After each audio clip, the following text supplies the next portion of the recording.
तो स्वागत है आपका आज के वीडियो में। आज हम आप लोग को शुरू कराने जा रहे हैं बिहार बोर्ड के लिए 12th क्लास के पॉलिटिकल साइंस का टॉप 100 क्वेश्चन। ये ऐसा क्वेश्चन है बाबू जो आपके मॉडल सेट 2022 में जो क्वेश्चन पूछने वाला है, जो प्रश्न पूछने वाला है 2022 के मेन एग्जाम में, उसके न्यू पैटर्न पर आधारित प्रश्न हम लेके आए हैं।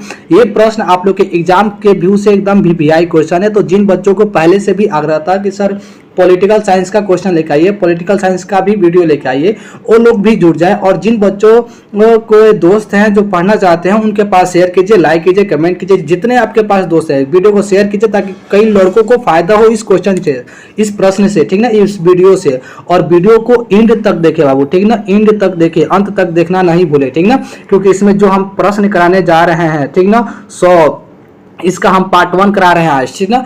तो जिन बच्चों को बेनिफिट है, ठीक ना, हो उनके पास आप शेयर कीजिए, वीडियो को लाइक कीजिए, कमेंट कीजिए, ठीक ना। और जो नए बच्चे हैं सब्सक्राइब कीजिए। बहुत अच्छा आप लोग को आज कराने जा रहे हैं, ठीक है।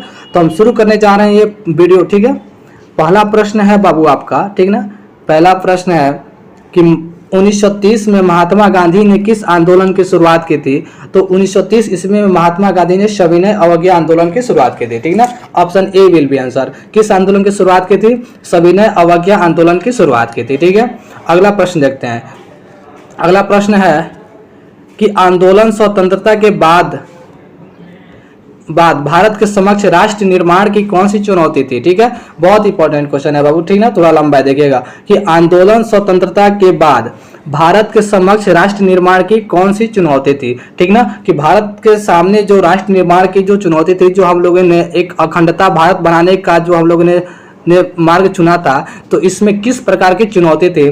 तो देखिएगा कि इसमें चुनौती थी विविध से भरे भारतीय समाज की एकता को सूत्र में बांधने रखने की चुनौती। ये बात भी सही है, ठीक ना, कि हमारे देश में विविधताओं से भरे भारतीय समाज था, ठीक ना। कुछ लोग का कल्चर अलग है, कुछ लोग का भाषा अलग है, लेकिन सबको एक साथ एकता के सूत्र में बांधकर रखना एक चुनौती था। और अपने देश में राजतंत्र को हटाकर लोकतंत्र को बनाने की बात कही जा रही थी, तो ये भी एक चुनौती था। और आर्थिक विकास और गरीबी उन्मूलन की चुनौती थी, ठीक ना। आर्थिक विकास को आगे बढ़ाना, गरीबी को दूर करना, ये भी एक चुनौती थी। मतलब कि ये तीनों कंडीशन हम लोग का एक चुनौती था, ठीक ना। तो इसका आंसर क्या हो जाएगा? उपयुक्त सभी, option D will be answer, ठीक ना। तो 2 का क्या हो जाएगा आप लोग का? 2 का क्या हो जाएगा? आंदोलन स्वतंत्रता के बाद भारत के समक्ष राष्ट्र निर्माण की कौन सी चुनौती थी? तो उपयुक्त सभी, ठीक ना, कि सभी चुनौती हमारे सामने खड़ी थी, ठीक है।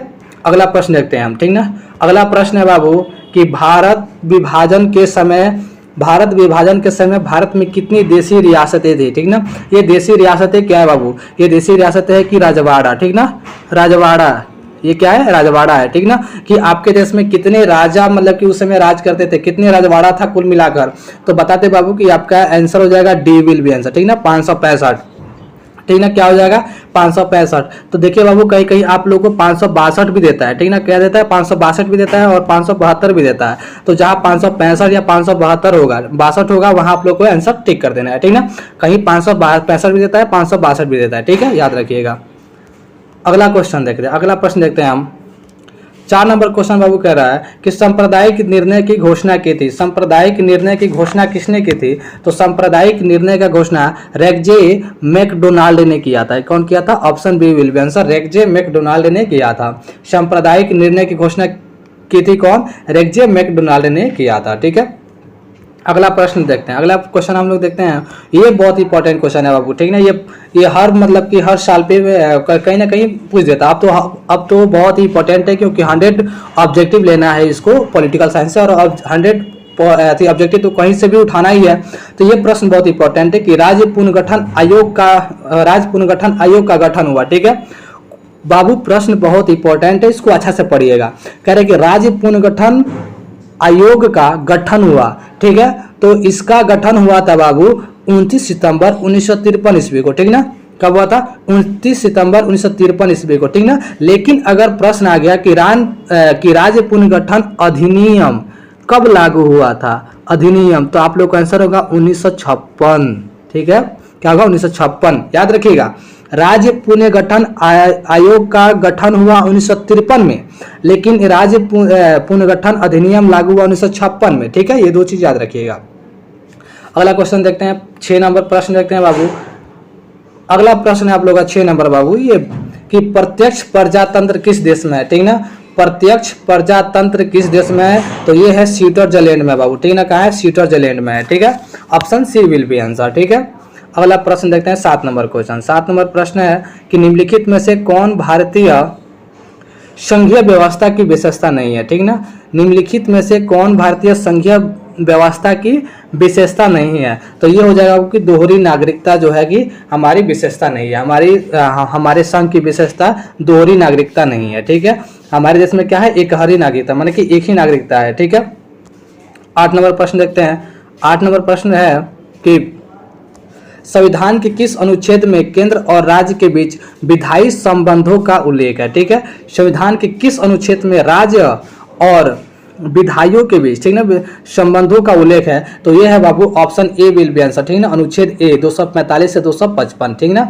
पॉलिटिकल साइंस में ऐसा अनुच्छेद से भी क्वेश्चन आते हैं बाबू, तो इसको याद रखिएगा। अनुच्छेद 245 से 255 के बीच, ठीक ना, केंद्र और राज्य के बीच, ठीक ना, केंद्र और राज्य के बीच विधायी संबंधों का उल्लेख है, ठीक है। अगला प्रश्न देखते हैं कि भारत में वित्त आयोग का कार्यकाल कितना है, ठीक ना, कितने वर्ष का होता है? भारत में वित्त आयोग का कार्यकाल कितने वर्ष का होता है? तो बाबू 5 ईयर्स, ठीक ना, 5 वर्ष के लिए होता है। भारत में वित्त आयोग का कार्यकाल 5 वर्ष के लिए होता है, ठीक है। 10 नंबर प्रश्न देखते हैं बाबू कि माउंट बेटन योजना का संबंध निम्नलिखित में से किससे है? माउंट बेटन योजना निम्नलिखित में से किससे है? तो माउंट बेटन योजना बाबू आप लोग को बताते हैं कि यह भारत विभाजन से संबंधित है, ठीक है। किससे है? भारत विभाजन से संबंधित है, ठीक ना। Option A will be answer, ठीक है, भारत विभाजन से संबंधित है। 11 नंबर प्रश्न देखते हैं कि स्वतंत्र भारत के प्रथम उप प्रधानमंत्री एवं गृह मंत्री कौन थे?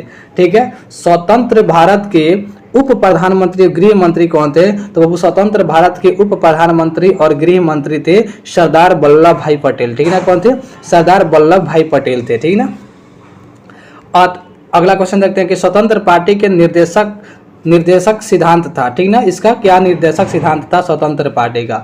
12 नंबर प्रश्न है कि स्वतंत्र पार्टी का निर्देशक सिद्धांत क्या था? तो ये था व्यापार तथा रोजगार की स्वतंत्रता, ठीक ना। स्वतंत्र पार्टी की क्या सिद्धांत था? कि व्यापार तथा रोजगार की स्वतंत्रता है आपके पास, ठीक है।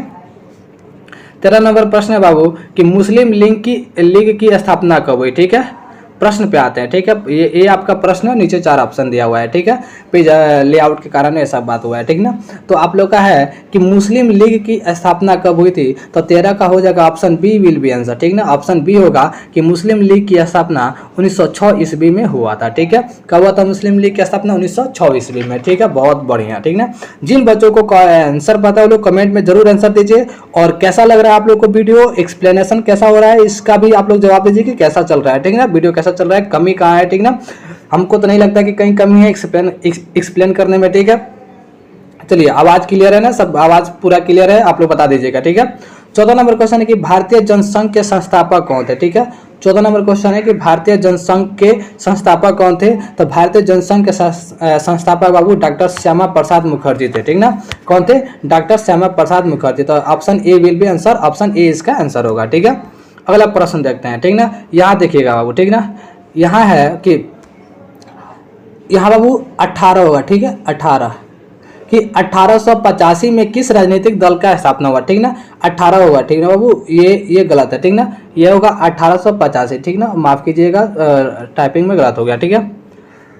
1885 में किस राजनीतिक दल का स्थापना हुआ? ठीक ना, 1885 में। ये बाबू इस पर ध्यान मत दीजिएगा, ठीक ना, ये गलत टाइपिंग हो गया, 1885 होगा।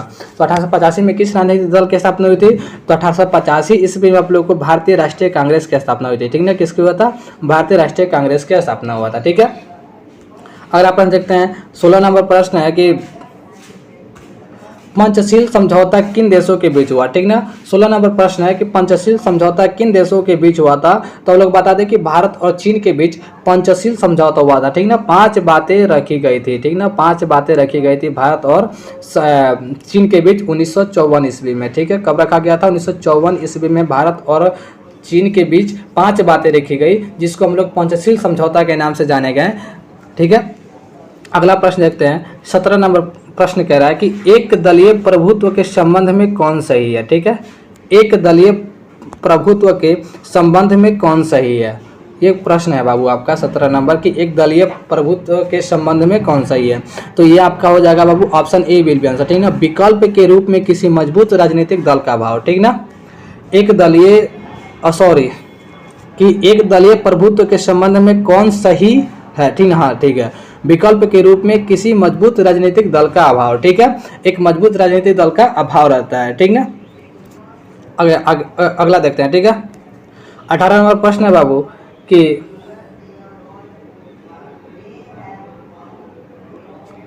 18 नंबर प्रश्न है कि निम्नलिखित में से किस दल ने एक देश एक संस्कृति और एक राष्ट्र के विचार पर बल दिया, ठीक है। निम्नलिखित में से किस दल ने एक देश एक संस्कृति और एक राष्ट्र के विचार पर बल दिया। तो ये हो जाएगा बाबू कांग्रेस पार्टी, ठीक ना। कांग्रेस पार्टी ने क्या किया, ये जो दल है कांग्रेस दल ने क्या किया कि एक देश एक संस्कृति और एक राष्ट्र के विचार पर बल दिया, ठीक है। अगला प्रश्न देखते हैं, ठीक है। अगला प्रश्न है कि संस्थागत क्रांतिकारी दल किस नेता की राजनीतिक दल है, ठीक ना। संस्थागत क्रांतिकारी दल किस देश की राजनीतिक दल है। 19 नंबर प्रश्न है बाबू, तो ये हो जाएगा मैक्सिको, ठीक ना। क्या हो जाएगा, मैक्सिको। इसका सही उत्तर हो जाएगा मैक्सिको। संस्थागत क्रांतिकारी दल मैक्सिको की है, ठीक है। अगला प्रश्न देखते हैं 20 नंबर कि गुट निरपेक्षता का अर्थ, बहुत ही इंपॉर्टेंट क्वेश्चन बाबू, VVI, ये है VVI क्वेश्चन, इसको हम बोलते हैं VVI, ठीक है। इसी को आप लोग लगा लीजिए, इस VVI है, इसको रट्टा मार लीजिए, ठीक है ना। कि गुट निरपेक्षता का अर्थ क्या है। तो बाबू आप लोग को बता दें कि गुट निरपेक्षता का अर्थ है कि विश्व के किसी भी गुट में शामिल नहीं होना, ठीक ना। बता दे बाबू कि शीत युद्ध में 2 गुट बना था, पहला और दूसरा, ठीक ना। मतलब कि पहली दुनिया दूसरी दुनिया, ठीक ना। लेकिन गुट निरपेक्ष बना हमारा देश भारत, तो क्या हुआ, तीसरी दुनिया हुआ, ठीक ना। तीसरी दुनिया हुआ, मतलब कि पूंजीपतियों और साम्यवादियों के गुट में शामिल न होकर हम एक अपना अलग दल बनाए। तो विश्व के किसी भी गुट में शामिल नहीं होना, यही गुट निरपेक्षता का अर्थ है, ठीक है। आते हैं 21 नंबर प्रश्न पे, ठीक ना। 21 नंबर प्रश्न बाबू कि मैक मोहन रेखा कहाँ है, ठीक है।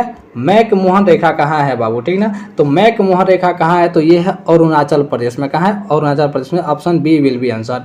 ये मैक मोहन भारत और चीन के बीच की जो लाइन है ना, वही है, ठीक ना। भारत और बीच के रेखा को अलग करती है, 2 भाग में मतलब कि अलग करती है ये रेखा, ठीक ना। तो ये कहाँ है, अरुणाचल प्रदेश में मैक मोहन रेखा है, ठीक ना। Option B will be answer, ठीक है। अब देखिएगा कि भारत के संविधान सभा का गठन किस योजना के आधार पर हुआ, ठीक ना। भारत में जो संविधान सभा का जो गठन हुआ वो किस योजना के आधार पर हुआ, ठीक है।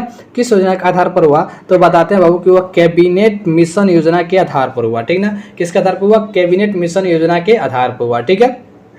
अगला प्रश्न देखते हैं, ठीक ना। ब्रैडलैंड आयोग किससे संबंधित है। 24 नंबर प्रश्न है बाबू कि ब्रैडलैंड आयोग किससे संबंधित है। तो आपका आंसर हो जाएगा कि जनसंख्या से ब्रैडलैंड आयोग संबंधित है, ठीक है। किससे है, जनसंख्या से। Option B will be answer. Brundtland आयोग किससे संबंधित है, तो जनसंख्या से संबंधित है, आप लोग समझ लीजिए। पहला है। अगला क्वेश्चन है 24 नंबर, ये भी 24 नंबर, ये भी। चलिए बाबू 24 नंबर, वो भी 24 नंबर भी, मतलब कि ये मिसप्रिंट हो गया है, लेकिन चलते हैं, ठीक ना। योजना आयोग की स्थापना कब हुई, ठीक ना। तो बाबू बता दें योजना आयोग की स्थापना अपना हुआ था 15 मार्च 1950 ईस्वी को। कब हुआ था, 15 मार्च 1950 ईस्वी को अपने देश में योजना आयोग की स्थापना हुआ था, ठीक है। अब आते हैं 25 नंबर क्वेश्चन, ठीक ना। 25 नंबर वो प्रश्न है कि किस वर्ष चीन ने भारत पर आक्रमण किया, ठीक ना। जो चीन और भारत के बीच जो युद्ध हुआ था, ठीक ना, तो चीन ने भारत पर किस वर्ष आक्रमण किया था। तो इसका आंसर हो जाएगा 25 का ए विल बी आंसर, ठीक ना। 1962। 1962 में क्या होता बाबू कि चीन ने पंचशील समझौता, ने बताया ना आप लोगों को कि 1954 में भारत और चीन के बीच पंचशील समझौता हुआ था, लेकिन जिसमें 5 बातें रखी गई थी। लेकिन 1962 में चीन ने पंचशील समझौता को अलग कर दिया, उस बातों को नहीं माना, और 1962 में क्या हुआ कि हमारे ऊपर आक्रमण कर दिया, ठीक है, जिसके कारण युद्ध हुआ, ठीक है। सब 26 नंबर क्वेश्चन देखते हैं, ठीक ना। 26 नंबर क्वेश्चन है बाबू, ध्यान से पढ़िएगा, ठीक है। कि संविधान निर्मात्री सभा में उद्देश्य प्रस्ताव किसके द्वारा प्रस्तुत किया गया, ठीक ना। किसके द्वारा उद्देश्य प्रस्ताव प्रस्तुत किया गया, ठीक ना। तो यह है जवाहरलाल नेहरू के द्वारा हमारे संविधान में उद्देश्य जो है कि प्रस्ताव किया गया, ठीक ना। उद्देश्य जो है कि प्रस्तुत किया गया हमारे देश संविधान में, ठीक ना। किसके द्वारा, पंडित जवाहरलाल नेहरू के द्वारा, ठीक ना। 27 नंबर प्रश्न देखते हैं बाबू कि कांग्रेस प्रभुत्व का काल कब से कब तक माना जाता है, ठीक ना। कांग्रेस प्रभुत्व का काल कब से कब तक माना जाता है, तो यह बाबू 1952 से 1967 तक। मतलब कहने का यह है कि यहाँ तक कांग्रेस का ही शासन रहा अपने देश में, ठीक ना। 1952 से शुरू हुआ 1967 तक आपके देश में कांग्रेस का ही राज रहा, ठीक ना। उसके बाद से फिर इंदिरा गांधी जी थी, आपातकाल लगा, फिर जनता पार्टी की सरकार आ गई, मतलब कि पार्टियां बदल गई। तो वही कहा कि कब से कब तक रहा, तो यहाँ पे 1952 से 1967 तक। उसके बाद से कांग्रेस का भी दो विभाजन हो गया, एक आर बन गया और एक एस बन गया, ठीक ना। चलिए आते हैं 28 नंबर प्रश्न पे, ठीक है। 28 नंबर प्रश्न है बाबू कि भारतीय संविधान के अनुसार, ठीक ना, भारतीय संविधान के अनुसार भारतीय राज्यों को कितने वर्षों में बांटा गया है, ठीक ना। ठीक ना, 28 नंबर बाबू आपका क्वेश्चन है, ध्यान दीजिएगा कि भारतीय संविधान के अनुसार भारतीय राज्यों को कितने वर्गों में बांटा गया है, ठीक ना। वर्ष बाबू गलत गया है, तो ये 4 वर्गों में बांटा गया है, ठीक ना। भारतीय राज्यों को कितने 4 वर्गों में बांटा गया है, याद रखिएगा, ठीक है। 29 नंबर प्रश्न देखिएगा। 29 नंबर प्रश्न है कि भारतीय लौह पुरुष निम्नलिखित में से किसे कहा जाता है, ठीक है।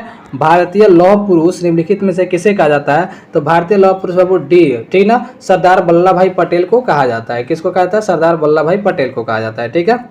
अब देखते हैं 30 नंबर क्वेश्चन। 30 नंबर क्वेश्चन है कि किस रियासत के राजा को प्रधानमंत्री कहा जाता था, किस रियासत के राजा को प्रधानमंत्री कहा जाता था। हम बाबू आप लोग को अभी बता दिए हैं कि रियासत अपने देश में 562 की संख्या में था, ठीक ना, 562 की संख्या में था।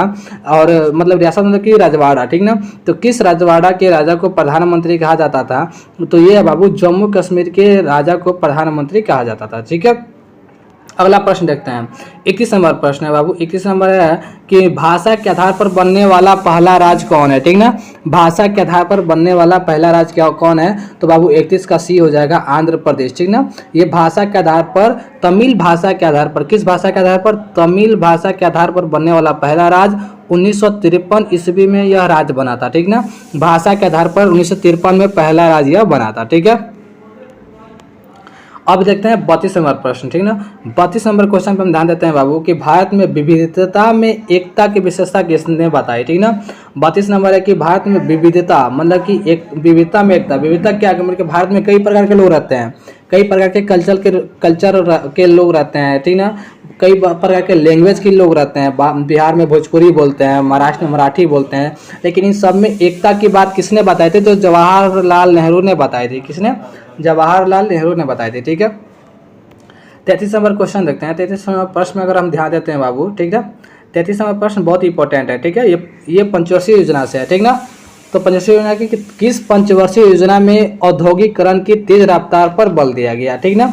किस पंचवर्षीय योजना में औद्योगिकरण की तेज रफ्तार पर बल दिया गया, तो वह द्वितीय पंचवर्षीय योजना पे हमने औद्योगिकरण का रफ्तार दिया गया, ठीक ना। लेकिन बाबू कहीं कहीं प्रश्न पूछ देता है कि प्रथम पंचवर्षीय योजना में किस पर ध्यान दिया गया, तो प्रथम पंचवर्षीय योजना में कृषि पर ध्यान दिया गया था, याद रखिएगा, ठीक ना। लेकिन यहाँ प्रश्न क्या किया है कि किस पंचवर्षीय योजना में औद्योगिक की तेज रफ्तार पर बल दिया गया, तो द्वितीय पंचवर्षीय योजना पर option A will be answer, ठीक है। जिन लोगों को आंसर पता है कमेंट बॉक्स में जरूर दीजिए आंसर, ठीक ना। जिन बच्चों को आंसर पता है कमेंट बॉक्स में दीजिए आंसर, कि पता चले कि किन बच्चों को कितना पता है, ठीक है। 34 नंबर प्रश्न है बाबू कि विश्व में हरित क्रांति के जनक कौन है, ठीक ना। विश्व में हरित क्रांति के जनक कौन है, 34 नंबर प्रश्न है, ठीक ना। तो आप लोग को ये हो जाएगा बाबू कि नॉर्मन बोरलॉग जो है, तो ये हमारे विश्व में हरित क्रांति के जनक है, ठीक ना। विश्व में हरित क्रांति के जनक कौन है, नॉर्मन बोरलॉग, ठीक ना, याद रखिएगा। 35 नंबर प्रश्न देखिएगा कि निम्नलिखित में से कौन एक संवैधानिक संस्था नहीं है, ठीक ना। निम्नलिखित में से कौन एक संवैधानिक संस्था नहीं है, तो यह है ए नीति आयोग। नीति आयोग क्या है, अपना संवैधानिक संस्था नहीं है, ठीक है। अगला क्वेश्चन देखिएगा, प्रश्न 36 नंबर प्रश्न देखिएगा कि किस पंचवर्षीय योजना को कृषि और सिंचाई आधारित योजना के नाम से भी जाना जाता है। देखिए आगे ना क्वेश्चन हमने बताया था ना, ठीक ना। 36 नंबर प्रश्न है कि किस पंचवर्षीय योजना को कृषि एवं सिंचाई आधारित योजना के नाम से भी जाना जाता है, तो वो है बाबू प्रथम पंचवर्षीय योजना। हमने बताया था ना कि प्रथम पंचवर्षीय योजना किससे संबंधित है, कृषि से, ठीक ना। तो कृषि और सिंचाई से प्रथम पंचवर्षीय योजना संबंधित है, ठीक ना। 37 नंबर प्रश्न देखते हैं बाबू। 37 नंबर प्रश्न है कि निम्नलिखित में से किसके सिफारिश पर भारत में योजना आयोग का गठन किया गया। ये बहुत इंपॉर्टेंट क्वेश्चन है, VVI, ठीक ना, VVI। निम्नलिखित में से किसके सिफारिश पर भारत में योजना आयोग का गठन किया गया बाबू, तो यह है आर्थिक कार्यक्रम समिति के सिफारिश पर, ठीक ना। आर्थिक कार्यक्रम के समिति के सिफारिश पर, ठीक ना। जिसके अध्यक्ष फजल अली को बनाया गया था। ठीक है, अगला क्वेश्चन है बाबू 38 नंबर प्रश्न देखिएगा, बहुत इंपॉर्टेंट क्वेश्चन है कि राष्ट्रीय विकास परिषद का गठन कब हुआ। ठीक है, 38 नंबर है कि राष्ट्रीय विकास परिषद का गठन कब हुआ। तो राष्ट्रीय विकास परिषद का गठन बाबू 1952 में हुआ। ठीक है ना, option B will be answer. ठीक है, कब हुआ? 1952 ईस्वी में। ठीक है, अगला प्रश्न देखिएगा 39 नंबर क्वेश्चन कि जय जवान जय किसान का नारा किसने दिया। ठीक ना, जय जवान जय किसान का नारा किसने दिया था? तो जय जवान जय किसान का नारा बाबू लाल बहादुर शास्त्री ने दिया था। कौन दिया था? लाल बहादुर शास्त्री ने दिए थे कि जय जवान जय किसान। और कब दिए थे? मतलब कि 1964-65 में इन्होंने ये नारा दिया था। ठीक है, बहुत बढ़िया। ठीक है, आप लोग भी आंसर देते रहिए। जिन बच्चों को पता है जल्दी से दोस्तों के पास शेयर कीजिए। जो आप लोग के दोस्त जो लोग पॉलिटी नहीं भी लिए हैं और जिनके दोस्त पॉलिटी लेके पढ़ाई कर रहे हैं उनके पास आप लोग शेयर कीजिए। ठीक है, इंपॉर्टेंट क्वेश्चन है बाबू। ठीक है, एग्जाम के भविष्य से पढ़ाई तो हो नहीं रहा है, कोचिंग में ऑनलाइन ही पढ़ना है सबको, चाहे समझ दीजिएगा। पीली क्रांति का संबंध निम्नलिखित में से किससे है? ठीक ना, 40 नंबर है कि पीली क्रांति का संबंध किससे है? तो है तिलहन उत्पाद से। ठीक ना, तिलहन उत्पाद से क्या है? पीली क्रांति का संबंध है, याद रखिएगा। ठीक है, अब देखिए 41 नंबर क्वेश्चन। ठीक है ना, ऑपरेशन फ्लड किससे संबंधित है? ऑपरेशन फ्लड, आप लोग का ये क्वेश्चन है बाबू कि ऑपरेशन फ्लड किससे संबंधित है। ठीक है, तो ऑपरेशन फ्लड आप लोग का संबंधित है बाबू दूध उत्पादन से। ठीक ना, दूध उत्पादन से ऑपरेशन फ्लड संबंधित है। ठीक है, बहुत बढ़िया। 42 नंबर क्वेश्चन देखिएगा, ये तो बहुत इंपॉर्टेंट है। ठीक ना, इंदिरा गांधी के ज़माने का ये क्वेश्चन है। ठीक ना, इसको बार पूछता है। ठीक ना, ये पूछता है कि भारत में 14 बैंकों का राष्ट्रीयकरण कब किया गया? 14 बैंकों को राष्ट्रीयकरण कब किया गया? राष्ट्रीयकरण का मतलब होता है कि सरकारी कर दिया गया, प्राइवेट बैंक को सरकारी कर दिया गया। ठीक ना, तो राष्ट्रीयकरण का मतलब होता है कि सरकारी कर देना, प्राइवेट बैंक को सरकारी कर देना। अब अभी क्या हो रहा है आपके देश में? अभी सरकारी चीज़ को प्राइवेट किया जा रहा है, जिसको हम लोग निजीकरण बोलेंगे। ठीक ना, लेकिन उस समय क्या हुआ था? राष्ट्रीयकरण हुआ था, सरकार प्राइवेट चीज़ों को सरकारी किया गया था। तो भारत में 14 बैंकों को का राष्ट्रीयकरण कब किया गया? तो 22 का 42 का आपको आंसर हो जाएगा 1969 में। ठीक ना, कब किया गया था? 1969 ईस्वी में ये काम किया गया था। ठीक है, अगला प्रश्न देखते हैं 43 है कि भारतीय सांख्यिकी संस्थान की स्थापना कब और किसके द्वारा की गई? इंपॉर्टेंट क्वेश्चन है बाबू, ये वर्ल्ड से है, वर्ल्ड ज्योग्राफी से है कि इंडियन ज्योग्राफी से है कि भारतीय सांख्यिकी संस्थान की स्थापना कब और किसके द्वारा की गई थी? तो ये आपका है, ये आपका आंसर हो जाएगा। ठीक है ना, 1931 में 1931 ईस्वी में पीसी महालोनबिस के द्वारा किया गया था। किसके? महालोनबिस के द्वारा भारतीय सांख्यिकी संस्थान की स्थापना किया गया था। और कब किया गया था? 1931 ईस्वी में किया गया था। Option B will be answer. ठीक है, अब आता है 24 नंबर क्वेश्चन पे। ठीक ना, 24 नंबर क्वेश्चन है बाबू कि भारत में किस प्रकार की अर्थव्यवस्था को अपनाया गया है? ठीक ना, भारत में किस प्रकार की अर्थव्यवस्था को अपनाया गया है? तो बताते हैं बाबू कि भारत में मिश्रित अर्थव्यवस्था को अपनाया गया है। ठीक ना, सी इसका आंसर हो जाएगा, मिश्रित अर्थव्यवस्था को अपनाया गया। मतलब कि ये जो समाजवादी अर्थव्यवस्था है ना, इसमें कहा जाता है कि सब चीज़ सरकार के हैंड में रहेगा, सब कुछ सरकारी चीज़ रहेगा। पूंजीवादी अर्थव्यवस्था में सब कुछ प्राइवेट रहेगा। ठीक ना, और मिश्रित में कुछ सरकारी और कुछ प्राइवेट रहेंगे। ठीक ना, सब सरकार का यहाँ पे ध्यान रहेगा। ठीक ना, तो हमारे यहाँ क्या है? मिश्रित अर्थव्यवस्था है, कुछ चीज़ सरकारी है कुछ प्राइवेट है। लेकिन अब क्या हो रहा है? अब सब प्राइवेट होते जा रहा है, मतलब कि धीरे धीरे हम लोग भी पूंजीवादी की तरफ अग्रसिव हो रहे हैं। ठीक है, अगले देखते हैं 45 नंबर क्वेश्चन।